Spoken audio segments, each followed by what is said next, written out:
সোমবার পর্যন্ত আমরা সময় দিচ্ছি যে রাজ্য সরকারের তরফ থেকে কেউ যেন অবশ্যই আমাদের সঙ্গে এসে দেখা করে। আমরা এই বিষয়ে শিক্ষামন্ত্রীর এবং মুখ্যমন্ত্রীর হস্তক্ষেপ চাইছি আমাদের দিশা দেখানোর জন্য। ইমেল করেছেন, চিঠিও লিখেছেন, তা সত্ত্বেও মেলেনি সাক্ষাৎ। আগামী সোমবারের মধ্যে শিক্ষামন্ত্রী ব্রাত্য বসুর সঙ্গে সাক্ষাতের দাবি, না হলে বৃহত্তর আন্দোলনের হুঁশিয়ারি চাকরিহারা শিক্ষক শিক্ষিকাদের। শনিবার সাংবাদিকদের মুখোমুখি হয়ে একথা জানান তারা। প্রায় 15 থেকে 16 দিন হয়ে গেল, এডুকেশন মিনিস্টার এখনও আমাদের সঙ্গে দেখা করেননি বা কোনো মিনিস্টারই আমাদের সঙ্গে এখনও পর্যন্ত দেখা করেননি। আমরা আগামী সোমবার অবধি দেখে নেব। আপনারা জানেন যে গত 15 তারিখে আমরা একটা বৃহত্তর আন্দোলন করেছিলাম, তারপর থেকে আমরা কিন্তু শান্তিপূর্ণ আন্দোলনই ধর্ণা দিয়ে যাচ্ছি। এখানে আমরা কিন্তু কোনো রকম আন্দোলনের কর্মসূচি রাখিনি, কিন্তু সোমবারের মধ্যে যদি আমাদের সঙ্গে সরকারের তরফ থেকে দেখা করা না হয় তাহলে সোমবারের পর আমরা কিন্তু বৃহত্তর আন্দোলনের কথা ভাবতে পারি। এপ্রিলে সুপ্রিম কোর্টের এক কলমের আঁচড়ে বাতিল এসএসসি 2016 সালের প্যানেল। চাকরি হারিয়েছেন প্রায় 26,000 শিক্ষক অশিক্ষক কর্মী। গোটা প্যানেল বাতিল করে চলতি বছরের মধ্যে নতুন করে নিয়োগ প্রক্রিয়ার নির্দেশ সুপ্রিম কোর্টের। যদিও নতুন করে ফের পরীক্ষা দিতে নারাজ চাকরি হারাদের একাংশ। ওয়েমার শিটের মিরর ইমেজ প্রকাশের দাবিতে সরব তারা। বিকাশ ভবনের সামনে প্রায় 20 দিন ধরে চলছে ধর্ণা। যদিও শুক্রবারই কলকাতা হাইকোর্টের তরফে জানানো হয়েছে, বিকাশ ভবনে নয়, সেন্ট্রাল পার্কের সুইমিং পুল লাগোয়া অঞ্চলে চলবে চাকরি হারাদের আন্দোলন। পর্যায়ভিত্তিকভাবে সর্বোচ্চ 200 জন অবস্থান বিক্ষোভে অংশ নিতে পারবেন বলে জানিয়েছে আদালত। উচ্চ আদালতের এই নির্দেশের পর শনিবার চাকরিহারারা জানান, শুধু অবস্থানের জায়গা বদল হচ্ছে, আন্দোলন চলবে।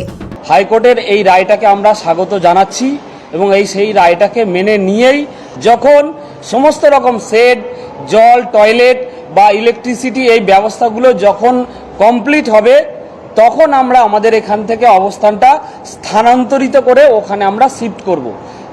যতক্ষণ না কমপ্লিট হচ্ছে ততক্ষণ পর্যন্ত আমাদের এই অবস্থান এখানেই চলবে। স্থানান্তরিত করে বিকাশ ভবনের ওই পাশে নিয়ে গেলাম।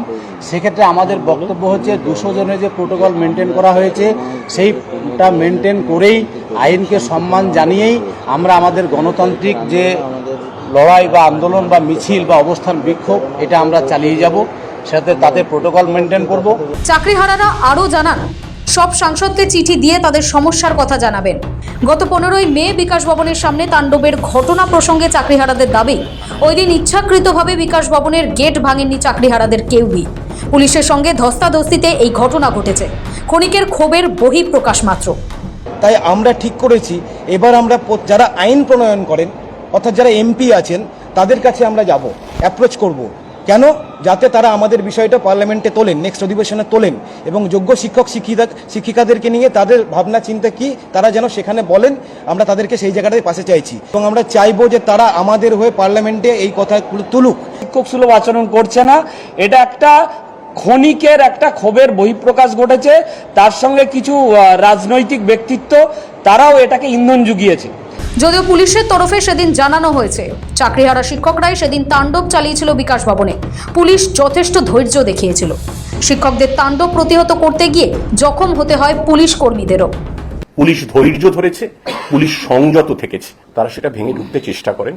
পুলিশ সংযত থেকে বারবার তাদের অনুরোধ করে যে শান্তিপূর্ণভাবে কর্মসূচি চালিয়ে যেতে, কিন্তু তারা সেটা কর্ণপাত করেন না এবং আপনারা দেখেছেন বলপূর্বক জোর করে গেট ভেঙে তারা বিকাশ ভবন চত্বরে তারা ঢুকে পড়েন। বল প্রয়োগ করার কোনো ধরনের উদ্দেশ্য আমাদের ছিল না। করার উদ্দেশ্য থাকলে সেটা গেট ভাঙার সময় করে দেয়া হতো, করা হয়নি। কিন্তু যখন তাদের বের করার চেষ্টা করা হলো তখন পুলিশের ওপর ইট বোতল এলো এবং যারা বেরোচ্ছেন তাদের শারীরিক প্রাণ সংশয়ের ঝুঁকি থাকলো। আমরা নিরাপদে তাদের বার করেছি এবং এই বার করার প্রক্রিয়ায় যেটুকু বল প্রয়োগ করতে হয়েছে সেটুকু হয়েছে এবং সেটা স্বীকার করতে আমাদের কোনো দ্বিধা নেই। ধৈর্য এবং সংযমের চূড়ান্ত পরীক্ষা দিয়েছে পুলিশ। পুলিশ অসহায় ছিল না, পুলিশ সংযত ছিল, পুলিশ ধৈর্যশীল ছিল। এসব তরজার মাঝেই শনিবার রাজ্য সরকারকে সময় বেঁধে দিলেন চাকরিহারারা। সোমবারের মধ্যে আলোচনায় বসতে হবে, নইলেই বৃহত্তর আন্দোলন। হুঁশিয়ার চাকরিহারা যোগ্য শিক্ষক শিক্ষিকা অধিকার মঞ্চের।